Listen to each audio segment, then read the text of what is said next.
ชิตังเมน่ะเราชนะแล้วเราชนะแล้วหมู่ทหารนั้นก็ไปถามอ๋อก็แปลว่าเฮาที่ว่าเราชนะแล้วเนี่ยคือชนะจิตใจของเฮาเองเฮาชนะจิตใจถึงพระองค์เป็นพระมหากษัตริย์ถึงจะรบอาราศัตรูต่างๆมีความรบชนะแต่ก็ถือว่ายังมามีการรบชนะทางด้านจิตใจข้าพเจ้าสละผ้าเพื่อแปลงผ้าเพดานเพื่อบูชาพุทธเจ้าโอ้ข้าพเจ้าประเสนาธิโกศลหันเช่นนั้นแล้วก็ได้เอาผ้ามาให้กับพราหมณ์คนนี้พราหมณ์คนนี้ก็ได้ถวายสร้างเป็นเพดานยังวัดพระเชตวันศรัทธาญาติโยมทั้งหลายพระเจ้าประเสนาธิโกศลก็มีความเลื่อมใสได้ฮือว่าอาภรณ์กับพราหมณ์นั้นก็แบ่งเต้าที่ตัวเองนั้นจำเป็นที่จะต้องใจนั่นเองแต่สิ่งที่มันมากเกินไปก็ถวายเป็นเปิ้นเขาว่าผ้าเพดานแต่องค์สมเด็จพระสัมมาสัมพุทธเจ้านี่แหละเป็นสิ่งที่คนเรานั้นก็จะหันกันได้อะไรโยมพ่อโยมแม่และเราก็จะมาเข้าสู่รักธรรมแหมข้อหนึ่งโยมพ่อโยมแม่ในรักธรรมนี้เป็นสิ่งที่เราจะรู้กันดีในเรื่องเขาว่ามงคล38ประการนั่นเองมงคล38ประการที่เรารู้ดีว่าอย่างพ่อของที่เป็นมงคล38ประการโยมพ่อโยมแม่ก็รู้มีคำว่าเฮาบ่คบคนงานเป็นเพื่อนเฮาคบแต่บัณฑิตถือว่าเป็นสิ่งที่มงคลเฮาบูชาสำหรับบุคคลที่ควรบูชาและก็อุปถัมภ์พ่อแม่และก็เป็นผู้ฟังมากพระหูสัจจะเอาก็หันได้ว่านี่ก็ความเป็นมงคลฟังธรรมตามกาลเวลาก็เป็นมงคลมันมีอยู่38ประการด้วยกันเป็นสิ่งที่คนนั้นโยมพ่อโยมแม่ก็หันได้ว่าเมื่อเป็นมงคลมันก็จะต้องมีสิ่งที่จะทำให้ความเสื่อมเหตุแห่งความเสื่อมความเป็นมงคลอยู่12ประการและก็จะก่อให้เกิดแห่งการที่ว่าเราจะมามีความเจริญเข้าหน้าก็คือถ้าเราประกอบในรักธรรมที่มันมีความเสื่อม12ประการวันนี้จะจบหรือไม่ก็ยังบ่ฮู้เนาะ ก็คือหมายถึงก็ว่าบุคคลผู้ใดได้ประพฤติปฏิบัติตามมงคล38หรือว่าประพฤติสิ่งที่ดีๆเป็นความดีก็ย่อมถึงแห่งคำว่าสุติภพและก็มีบุญญาวาสนาทางที่ดีจะมีความเจริญก้าวหน้าแต่ถ้าว่าบุคคลใดตั้งอยู่ในรักแห่งความเสื่อม12ประการนี้ก็จะเป็นคนคำว่ามุดบุญญาวาสนาและมีทุกขติเป็นต้นเป็นที่ไปนี่ก็คือความเหตุอยู่12ประการมีอย่างพ่อล่ะโยมพ่อโยมแม่หนึ่งก็คือการที่เราเป็นคนชังธรรมหรือว่าเป็นคนบ่ชอบธรรมและศรัทธาญาติโยมทั้งหลายประการที่สองก็คือการคบหาอสัตตบุรุษเป็นที่รักบ่เคยคบหาสัตตบุรุษชอบใจในคำสอนของอสัตตบุรุษข้อที่สามก็คือการชอบชอบนอนชอบคุยมามีความขยันเป็นคนที่มีความเกียจคร้านไผว่าอย่างมีแต่ความเป็นคนที่โกรธง่ายประการที่สี่ก็คือการเป็นคนที่อยู่สุขสบายแต่บ่เคยเลี้ยงดูพ่อแม่ผู้มีพระคุณประการที่ห้านั้นก็คือเป็นคนที่ หลอกลวงสมณะหรือพราหมณ์หรือวานิพกผลทุกข์ผลยากประการที่6ก็คือคนที่เป็นคนมีเงินมีทองกินเดือเฟือแต่กินเพียงแค่คนเดียวมามีจิตใจเอื้อเฟื้อเผื่อแผ่ประการที่7ก็คือเป็นคนที่ยิ่งในชาติกำเนิดในทรัพย์ในตระกูลดูหมิ่นญาติพี่น้องของตัวเก่าประการที่8เป็นคนที่เปิดห้องว่าเที่ยวหญิงก็คือนักเลงหญิงสถาญาติโยมทั้งหลายเป็นนักเลงหญิงก็คือเป็นคนที่ชอบทิสุราเมรัยชอบเล่นการพนันประการที่9เป็นคนบ่พอใจในคู่ครองของตัวเองไปยุ่งเกี่ยวกับคู่ครองของคนอื่นมีกิ๊กมีก๊อกมีบ้านน้อยบ้านใหญ่อย่างนี้เป็นต้นประการที่10เป็นคนที่เป็นคนแก่มีเมียสาวประการที่11ก็คือการมอบหมายแต่งตั้งชายหรือหญิงผู้ใจแบบสะดุ้ยสะร่ายมามีความรับผิดชอบในหน้าที่สำคัญและประการสุดท้ายประการที่12คือเป็นคนในคติยะตระกูลแต่มักใหญ่ฝ่ายสูงปรารถนาสมบัติอันบ่ควรเป็นของตนนั่นเองนี่โยมพ่อโยมแม่มีอยู่12ข้ออยู่12ประการด้วยกันซึ่งอยู่ในหลักธรรมที่หนังสือพระสัมมาสัมพุทธเจ้าอันนี้ทุกเจ้าก็อ่านว่าเป็นสิ่งที่เราควรนั้นจะมาอู้มาจ่าให้กับโยมพ่อโยมแม่ได้รับฟังกันว่าสิ่งที่มันเป็นความเสื่อมอย่างเช่นการชังธรรมหรือว่าความประชอบธรรมไม่ใช่ว่าแต่คนเฮานั้นชอบความยุติธรรมแต่ประชอบธรรมหรือว่าในที่นี้ก็คือความเกลียดชังธรรมนั่นเองเป็นคนที่เกลียดชังความงามความดีการปฏิเสธในการทำความดีบ่อยากจะฟังธรรมะมามีความสนใจในการประพฤติปฏิบัติปรับปรุงตัวเก่าถึงจะมีสิ่งอย่างเกิดขึ้นจะหันทำแต่สิ่งที่มันเป็นอกุศลเป็นบาปเป็นกรรมเราจะหันได้ว่าอย่างเช่นฆ่าทรัพย์ลักทรัพย์ผิดประเพณีพูดจาโกหกพกลมพูดจาเศร้าเสียดจากใครและพูดเพ้อเจ้อคิดจะเอาแต่ได้มีความคิดปองร้ายพยาบาทและเป็นคนหลงในความชั่วทั้งมวลนั่นก็หมายถึงเขาว่าหันว่าทำสิ่งที่พอดีโดยความหลงว่าเป็นความดีอย่างเช่นศรัทธาญาติโยมทั้งหลายก็คือมามีการประพฤติปฏิบัติธรรมมามีความประพฤติในเปิดเขาว่าประพฤติในศีลเป็นคนที่ว่าเป็นคนอย่างเช่นบุคคลที่มีบ้านเล็กบ้านน้อยบ้านใหญ่มีความเกือกขั้วกันต่างๆนานาเกิดขึ้นหารว่าเพื่อนฝูงมีคิกมีบ้านน้อยบ้านใหญ่ตัวเก่าก็จะเอาพ้องสุดท้ายก็มันก็มามีคำว่าทรัพย์เพียงพอแล้วก็ก่อให้เกิดแห่งความร้าวฉานก่อให้เกิดแห่งความแตกแยกในครอบครัวเกิดขึ้นนี่แหละโยมพ่อโยมแม่ก็เป็นสิ่งที่คนเรานั้นก็จะหันได้ว่าเขานึกว่าเป็นดีแท้ที่จริงมันเป็นสิ่งที่บดีบางท่านบางคนนั้นเป็นคนที่ชอบรักเล็กขโมยน้อยต่าง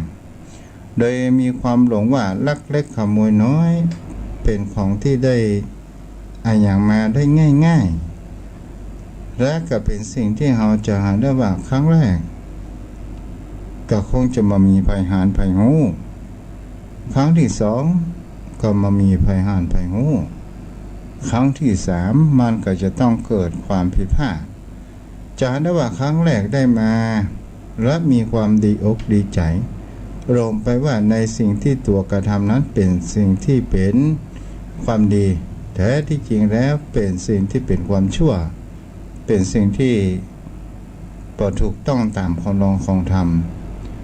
สุดท้ายเมื่อพฤติกรรมเหล่านี้เรื่อยมาสุดท้ายก็จะต้องโดนจับหรือมีกล้องวงจรปิดจับอยู่ดูแลอยู่หรือผู้คนข้างบ้านได้หัน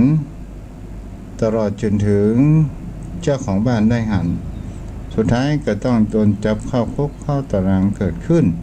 เพื่อที่จะไปเปลี่ยนแปลงพฤติกรรมของตัวเองแต่บางคราวเมื่อติดคุกติดตารางออกมาก็ยังมีอาชีพมีความลักเล็กขโมยน้อยเป็นมิจฉาชีพอยู่นี่แหละโยมพ่อโยมแม่เป็นสิ่งที่เราจะหันได้ว่าถ้าคนเราหันสิ่งประโยชน์ดีว่าเป็นความดีมันก็อยู่ในแห่งความหลงมันก็จะมีภพไปอยู่ในแห่งความว่าทุกขติภพนั่นเอง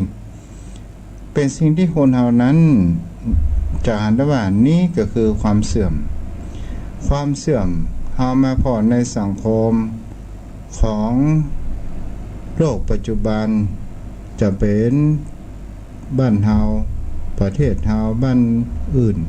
คนอื่นประเทศอื่นต่างๆเฮาก็ลองสังเกตได้ว่าถ้าว่ากฎหมายมันมีความจริงใจในประเทศนั้นๆมันก็ก่อให้เกิดแห่งความคนเฮานั้นก่อให้เกิดแห่งความลักเล็กขโมยน้อยต่างๆนานาแต่ประเทศใดที่มีคำว่ากฎหมายศักดิ์สิทธิ์อย่างถูกต้องเช่นถ้าบุคคลใดเป็นคนลักเล็กขโมยน้อยถ้าว่าเจ้าหน้าที่จับได้มีพยานและหลักฐานตัดนิ้วมือโยมพ่อโยมแม่ไผพ่องมันจะบอกหัวสุดท้ายคนเฮามันก็จะต้องหัวกันทั้งนั้นนี่แหละเป็นสิ่งที่คนเฮานั้นก็จะเห็นได้ว่าอย่างกับเหตุการณ์ปัจจุบันข่าวลักเล็กขโมยน้อยเกิดขึ้นเพราะเหตุอย่างเล่าก็เพราะว่าเหตุสิ่งที่คำว่าเศรษฐกิจบอกค่อยดี2หากินยากและก็ก่อให้เกิดแห่งคำว่าสิ่งที่ตัวนำพาก็คือบางคนนั้นก็มีความจำยอมบางคนกันนั้นกับที่เราจะหาได้ว่าเพราะว่ามันมีสตางค์ที่จะไปซื้อยาเสพติดอย่างนี้เป็นต้นนี่แหละโยมพ่อโยมแม่เฮาก็ลองสังเกตว่าถ้าว่าประเทศใดถ้าเป็นกฎหมายที่มีความศักดิ์สิทธิ์อ่านได้ว่าประเทศนั้นจะมีแต่ความสงบเกิดขึ้นนี่เป็นสิ่งที่คนเฮานั้นควรจะได้หัน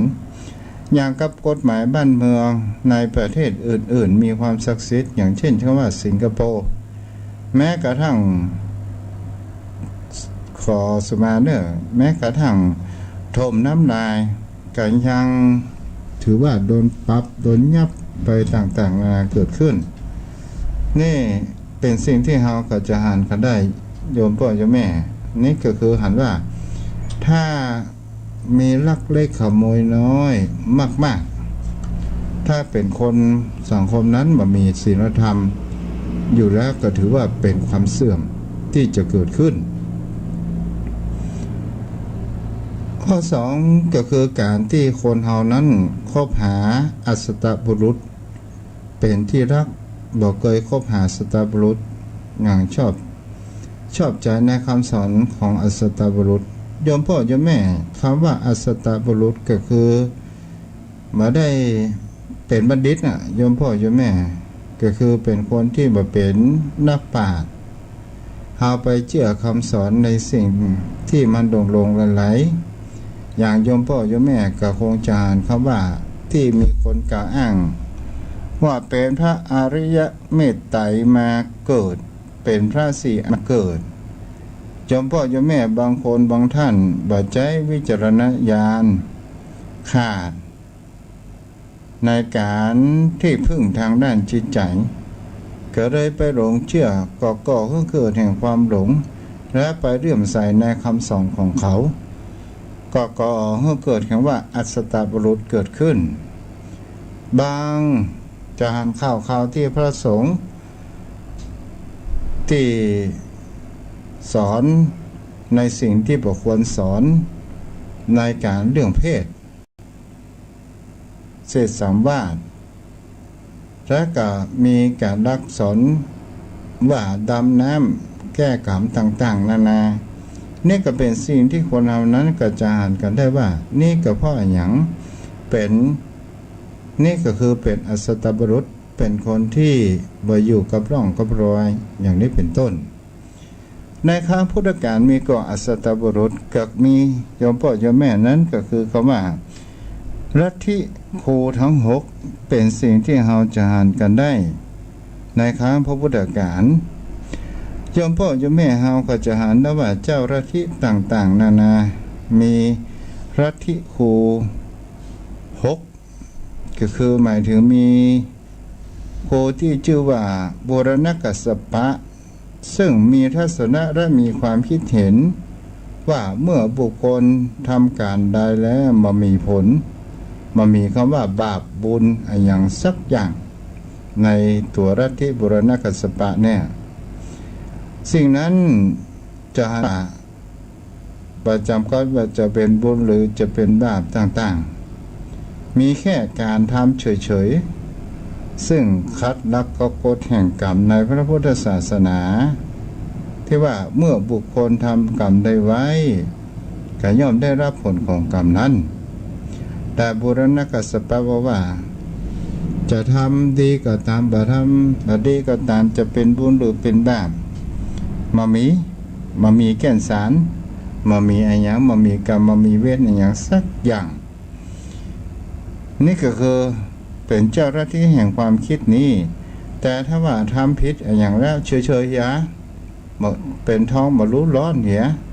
เฉยๆเดิมมันก็จะผ่านไปอย่างนี้เป็นต้นแต่มันขัดหลักธรรมในของพระพุทธศาสนาขัดหลักธรรมขององค์สมเด็จพระสัมมาสัมพุทธเจ้าในเรื่องการกระทำก็คือคำว่ากรรมในคำสอนของพระพุทธเจ้าเฮาทำกรรมได้สิ่งใดไว้เฮาก็จะได้รับผลของกรรมนั้นทำสิ่งที่ดีเฮาก็จะได้รับผลสิ่งที่ดีเฮาทำบดีก็ได้รับผลสิ่งที่บดีเฮาปลูกต้นอย่างไว้เฮาก็จะได้ผลนั้นถ้าเฮาปลูกต้นไม้ที่เป็นพิษเฮาก็จะได้กินผลที่มันเป็นพิษและมันก็จะทำลายล้างชีวิตของคนเฮาในที่สุดไปต่อมาก็คือลัทธิของมะลิกะโคสารซึ่งมีทัศนะมีความคิดว่าสัตว์ทั้งหลายต้องเวียนว่ายตายเกิดเป็นตามลำดับคนก็เกิดเป็นคนสัตว์เดรัจฉานก็เกิดเป็นสัตว์เดรัจฉานชาตินี้เกิดเป็นเศรษฐีชาติหน้าก็จะเกิดเป็นเศรษฐีนี้จะเห็นได้ว่าเมื่อถึงเวลาที่จะเกิดความบริสุทธิ์ไปเองนั้นก็คือเป็นความว่าเกิดมาเป็นมนุษย์ก็จะต้องมีความบริสุทธิ์ไปเองประจำเป็นที่จะไปต้องสร้างกรรมดีกรรมชั่วอย่างต่างๆนานาเกิดขึ้นทุกสิ่งทุกอย่างมันเกิดมาอย่างใดตายไปแล้วก็ต้องเกิดมาอย่างนั้นนี่เป็นสิ่งที่เราจะเห็นได้ว่ามันเกิดคัดรักธรรมของพระพุทธองค์ในการกระทำเกี่ยวกับเรื่องว่าการกระทำกรรมในสิ่งที่บดีอย่างต่างๆถ้าบุคคลทำดีจะต้องไปสู่ภพภูมิที่ดีมีสวรรค์เป็นต้นถ้าเราทำสิ่งบดีก็มีนรกอบายภูมิเป็นต้นอย่างนี้เป็นต้นต่อมานั้นเจ้าลัทธิครูคนที่3ก็คืออาชิตกัมพลก็คือเป็นเจ้าลัทธิว่าโลกนี้มันมีโลกหน้าบ่มีบุญบ่มีบาปชาติปัจจุบันเกิดเป็นชาติสุดท้ายทุกคนตายแล้วสูญไปดับไปบัจจบาจะบปิกมาเกิดแห่งแล้วเจ้าของจึงหานได้ว่าจึงปฏิเสธพิธีกรรมทางศาสนาจะเป็นบุญหรือเป็นบาปทุกสิ่งที่อย่างนั้นมันหลายผล และก็ปฏิเสธความสมบูรณ์ทางจิตโดยการที่เขาว่าผู้คนเฮานั้นที่ในรักธรรมของพระองค์ว่าที่เฮาเป็นรูปเป็นร่างประกอบกันเกิดเข้าก็คือธาตุทั้งสี่ดินน้ำลมไฟในเจ้าลัทธิอาชิตากัมพลนี้ก็เป็นบุคคลที่ว่ามามีสัตว์ใดเกิดขึ้นคงมีแต่กลุ่มธาตุชาตินี้ของสัตว์สิ้นสุดแล้วก็ตายไปหมดลมหายใจไปก็คือปฏิเสธในการทำกรรมทำดีปล่อยไปชีวิตไปตามธรรมชาติเจ้าลัทธินี้ไหนปล่อยชีวิตไปตามธรรมชาตินั่นเองโยมพ่อโยมแม่และก็เป็นสิ่งที่เราจะหันกันได้ว่าเจ้าลัทธิที่สี่คือปะทุของโคปะทุทะกัจจายนะก็มีความคล้ายคลึงของอาชิตะกัมพลที่ได้กล่าวมาเมื่อตะกี้นี้แล้วก็เป็นสิ่งที่จะหันได้ว่าเกิดแล้วก็ตายไปแต่พบหน้าชาติหน้ามามีอย่างนี้เป็นต้นต่อมาก็ของลัทธิของโคชนชัยเวทบุตรก็คือที่เป็นครูขอ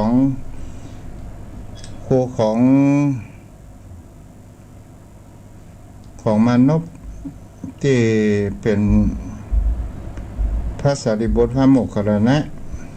ก่อนที่จะมาเป็นพุทธสาวกขององค์สมเด็จพระสัมมาสัมพุทธเจ้าทั้งสองคนนี้ศรัทธาญาติโยมทั้งหลายก็ได้บวชได้ศึกษาหลักธรรมในลัทธิของครูสนชัยคนนี้มาก่อนโยมพ่อโยมแม่กระจายนะว่าครูของครูชนชัยนั้นเป็นเจ้าลัทธิที่มายิ้มก้มหัวหูไผ่แม้กระทั่งพระสารีบุตรพระโมคคัลลานะไปจวนมาเพื่อที่ในการสำนึกพระคุณของอาจารย์ว่ามาเพื่อที่จะให้หันธรรมตาครูชนชัยนี้ก็บอกกับลูกศิษย์ของตัวเองว่าเจ้าว่าคนฉลาดหรือว่าคนโง่มากในโลกนี้อาจารย์ลูกศิษย์ของอาจารย์ชนชัยก็บอกว่าคนโง่มาก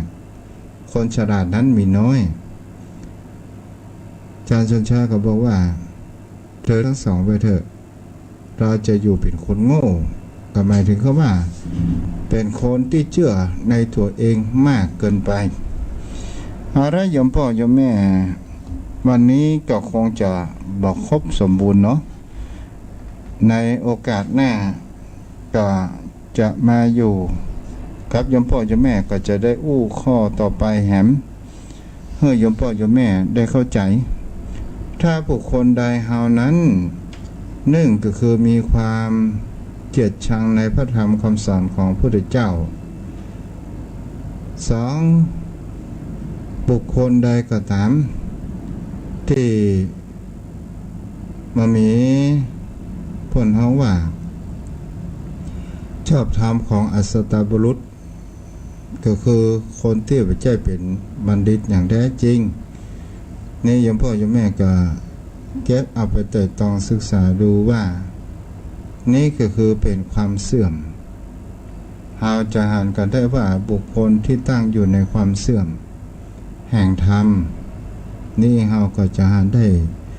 โยมพ่อโยมแม่ลองสังเกตสังคมในปัจจุบันโยมพ่อโยมแม่ก็จะหันแห่งคำว่าสัจธรรมหันธรรมนั่นเองวันนี้ก็ขออนุโมทนาบุญที่ติดตามรายการรับฟังทาง Facebook ก็มีทางพ่อหนานกำพลดวงดีอนุโมทนาบุญตัวเด้อและทางบ้านทางจองตัวก็ขออนุโมทนาบุญ ตอนนี้ก็จะเปิดสายหน้าไมค์สนทนาธรรมกับโยมพ่อโยมแม่กันเนาะก็โทรเข้ามาได้เด้อ063 163 9950โทรเข้ามาได้เนาะตอนนี้โทรเข้ามาได้โทรมาได้เด้อ063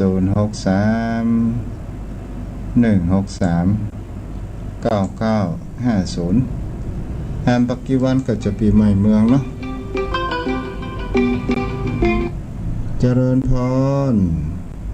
ไว้ขาครับวัดใดพ่องโยมเบี้ยววันนี้ฟังเป็นแล้วจังใดพ่องฮะวันดีครับอาจารย์วันเนี้ยจ้ะเข้าใจวันนี้อาจารย์ครับเข้าใจดีครับวันนี้อาจารย์บอกไปทางใดพ่องนะครับวันนี้ครับไปไหนอยู่กับวัดกับบ้านนี่นะผมไม่ได้ไปเพื่อไปมันพูดจ้ะผมไปที่ไหน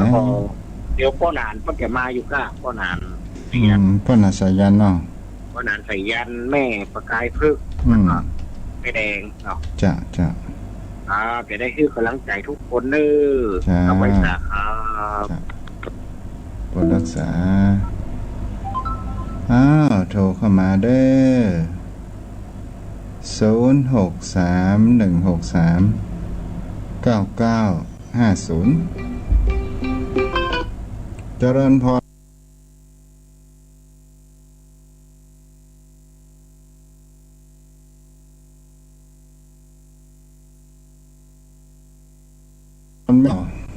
เป็นกำลังใจเฮือนน้องเบลโดยเนอเป็น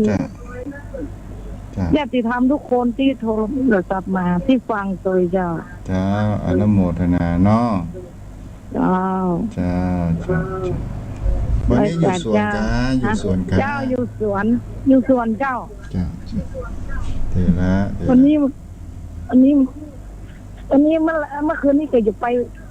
ข่าวดำงานข่าวดำเลยจ้าเหมือนกันเนาะไม่อยากไปพูกละเจ้ารักษาเจ้าคนอื่นโทรมาฟังนะเจ้าใครจะโทรมาก็โทรมาได้เลย